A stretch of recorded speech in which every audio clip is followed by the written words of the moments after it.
पश्चिम बंगाल के राज्यपाल श्रीमान जगदीप धनखड़ जी,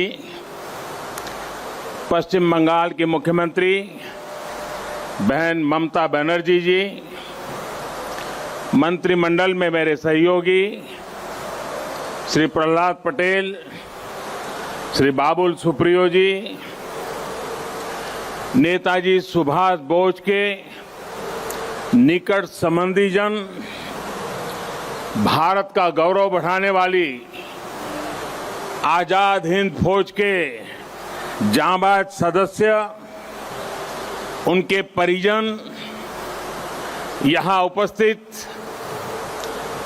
कला और साहित्य जगत के दिग्गज और बंगाल की इस महान धरती के मेरे भाई और बहनों, आज कोलकाता में आना मेरे लिए बहुत भावुक कर देने वाला क्षण है। बचपन से जब भी ये नाम सुना, नेताजी सुभाष चंद्र बोस, मैं किसी भी स्थिति में रहा, परिस्थिति में रहा, ये नाम कान में पड़ते ही एक नई ऊर्जा से भर गया। इतना विराट व्यक्तित्व की उनकी व्याख्या के लिए शब्द कम पड़ जाए। इतनी दूर की दृष्टि कि वहां तक देखने के लिए अनेकों जन्म लेने पड़ जाए। विकट से विकट परिस्थिति में भी इतना हौसला, इतना साहस कि दुनिया की बड़ी से बड़ी चुनौती ठहर न पाए। मैं आज नेताजी सुभाष चंद्र बोस के चरणों में अपना शीश झुकाता हूं, उन्हें नमन करता हूं और नमन करता हूं उस मां को, प्रभा देवी जी को, जिन्होंने नेताजी को जन्म दिया। आज उस पवित्र दिन को 125 वर्ष हो रहे हैं। 125 वर्ष पहले आज के ही दिन मां भारती की गोद में उस वीर सपूत ने जन्म लिया था, जिसने आजाद भारत के सपने को नई दिशा दी थी। आज के ही दिन गुलामी के अंधेरे में वो चेतना फूटी थी, जिसने दुनिया की सबसे बड़ी सत्ता के सामने खड़े होकर कहा था, मैं तुमसे आजादी मांगूंगा नहीं, आजादी छीन लूंगा।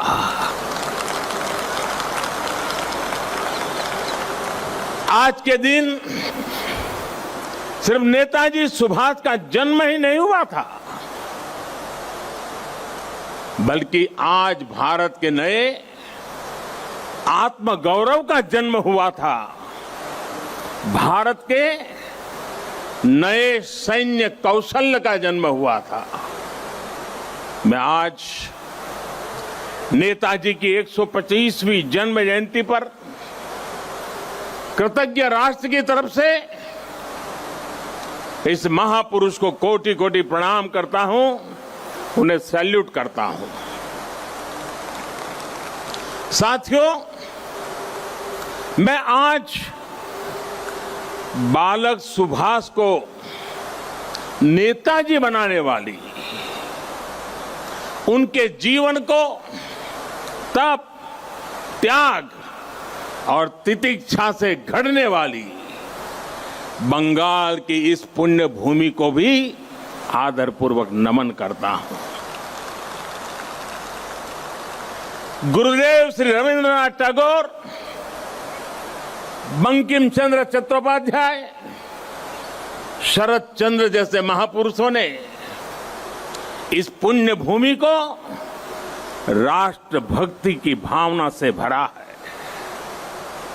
स्वामी रामकृष्ण परमहंस, चैतन्य महाप्रभु, श्री अरबिंदो, मां शारदा, मां आनंदमयी, स्वामी विवेकानंद, श्री श्री ठाकुर अनुकूल चंद्र जैसे संतों ने इस पुण्य भूमि को वैराग्य, सेवा और आध्यात्म से अलौकिक बनाया है।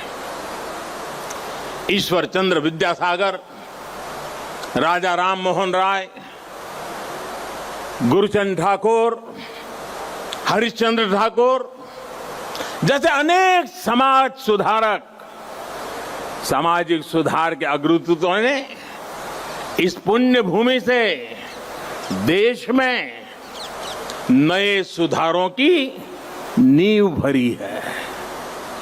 जगदीश चंद्र बोस, पीसी रॉय, एसएन बोस, मेघनाथ शाह, अनगिनत वैज्ञानिकों ने उस पुण्य भूमि को ज्ञान विज्ञान से सींचा है। ये वही पुण्य भूमि है जिसने देश को उसका राष्ट्रगान भी दिया है और राष्ट्र गीत भी दिया है। इसी भूमि ने हमें देशबंधु चित्तरंजन दास, डॉक्टर श्यामा प्रसाद मुखर्जी और हम सभी के प्रिय भारत रत्न प्रणब मुखर्जी से साक्षात्कार कराया है। मैं इस भूमि के ऐसे लाखों लाख महान व्यक्तित्वों के चरणों में भी आज इस पवित्र दिन पर प्रणाम करता हूं। साथियों, यहां से पहले मैं भी नेशनल लाइब्रेरी गया था, जहां नेताजी की विरासत पर एक इंटरनेशनल कॉन्फ्रेंस और आर्टिस्ट कैंप का आयोजन हो रहा है। मैंने अनुभव किया, नेताजी का नाम सुनते ही हर कोई कितनी ऊर्जा से भर जाता है।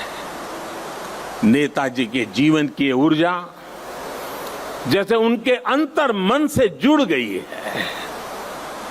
उनकी यही ऊर्जा, यही आदर्श, उनकी तपस्या, उनका त्याग देश के हर युवा के लिए बहुत बड़ी प्रेरणा है। आज जब भारत नेताजी की प्रेरणा से आगे बढ़ रहा है, तो हम सबका कर्तव्य है कि उनके योगदान को बार बार याद किया जाए, पीढ़ी दर पीढ़ी याद किया जाए। इसलिए देश ने तय किया है कि नेताजी की 125वीं जयंती के वर्ष को ऐतिहासिक, अभूतपूर्व भव्यता भरे आयोजनों के साथ मनाए। आज सुबह से देश भर में इससे जुड़े कार्यक्रम हर कोने में हो रहे हैं। आज इसी क्रम में नेताजी की स्मृति में एक स्मारक सिक्का और डाक टिकट जारी किया गया है। नेताजी के पत्रों पर एक पुस्तक का विमोचन भी हुआ है। कोलकाता और बंगाल, जो उनकी कर्मभूमि रहा है, यहां नेताजी के जीवन पर एक प्रदर्शनी और प्रोजेक्शन मैपिंग शो भी आज से शुरू हो रहा है। हावड़ा से चलने वाली ट्रेन हावड़ा कालका मेल का भी नाम अब नेताजी एक्सप्रेस कर दिया गया है। देश ने यह भी तय किया है कि अब हर साल हम नेताजी की जयंती यानी 23 जनवरी को पराक्रम दिवस के रूप में मनाया करेंगे। हमारे नेताजी भारत के पराक्रम की प्रतिमूर्ति भी है और प्रेरणा भी है। आज जब इस वर्ष देश अपनी आजादी के 75 वर्ष में प्रवेश करने वाला है, जब देश आत्मनिर्भर भारत के संकल्प के साथ आगे बढ़ रहा है, तब नेताजी का जीवन, उनका हर कार्य, उनका हर फैसला हम सभी के लिए बहुत बड़ी प्रेरणा है। उनके जैसे फौलादी इरादों वाले व्यक्तित्व के लिए असंभव कुछ भी नहीं था। उन्होंने विदेश में जाकर देश से बाहर रहने वाले भारतीयों की चेतना को झकझोरा। उन्होंने आजादी के लिए आजाद हिंद फौज को मजबूत किया। उन्होंने पूरे देश से हर जाति, पंथ, हर क्षेत्र के लोगों को देश का सैनिक बनाया। उस दौर में जब दुनिया महिलाओं के सामान्य अधिकारों पर ही चर्चा कर रही थी, नेताजी ने रानी झांसी रेजिमेंट बनाकर महिलाओं को अपने साथ जोड़ा। उन्होंने फौज के सैनिकों को आधुनिक युद्ध के लिए ट्रेनिंग दी। उन्हें देश के लिए जीने का जज्बा दिया, देश के लिए मरने का मकसद दिया। नेताजी ने कहा था, भारत डाक छे रोकटो डाक दिए छे रोकतो के ओठो दांडाओ आमोदेर नोस्टो करार मतो सोमोय नोय। अर्थात भारत बुला रहा है, रक्त रक्त को आवाज दे रहा है, उठो, हमारे पास अब गंवाने के लिए समय नहीं है। साथियों, ऐसी हौसले से भरी हुंकार सिर्फ और सिर्फ नेताजी ही दे सकते थे। और आखिर उन्होंने दिखा भी दिया कि जिस सत्ता का सूरज कभी अस्त नहीं होता, भारत के वीर सपूत रणभूमि में उससे भी परास्त कर सकते हैं। उन्होंने संकल्प लिया था, भारत की जमीन पर आजाद भारत की आजाद सरकार की नींव रखेंगे। नेताजी ने अपना ये वादा भी पूरा करके दिखाया। उन्होंने अंडमान में अपने सैनिकों के साथ आकर तिरंगा फहराया। जिस जगह अंग्रेज देश के स्वतंत्रता सेनानियों को यातनाएं देते थे, काला पानी की सजा देते थे, उस जगह जाकर उन्होंने सेनानियों को अपनी श्रद्धांजलि दी थी। वो सरकार अखंड भारत की पहली आजाद सरकार थी। नेताजी अखंड भारत की आजाद हिंद सरकार के पहले मुखिया थे।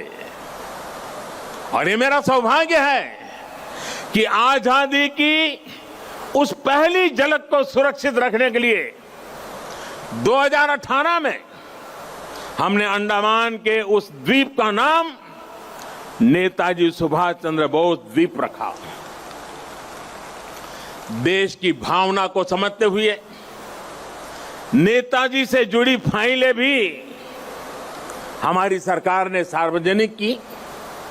ये हमारी ही सरकार का सौभाग्य रहा जो 26 जनवरी की परेड के दौरान आईएनए वेटरन्स परेड में शामिल हुए थे। आज यहां इस कार्यक्रम में आजाद हिंद फौज में रहे देश के वीर बेटे और बेटी भी उपस्थित है। मैं आपको फिर से प्रणाम करता हूं और कब प्रणाम करते हुए कहीं कहूंगा कि देश सदा सर्वदा आपका कृतज्ञ रहेगा, कृतज्ञ है और हमेशा रहेगा।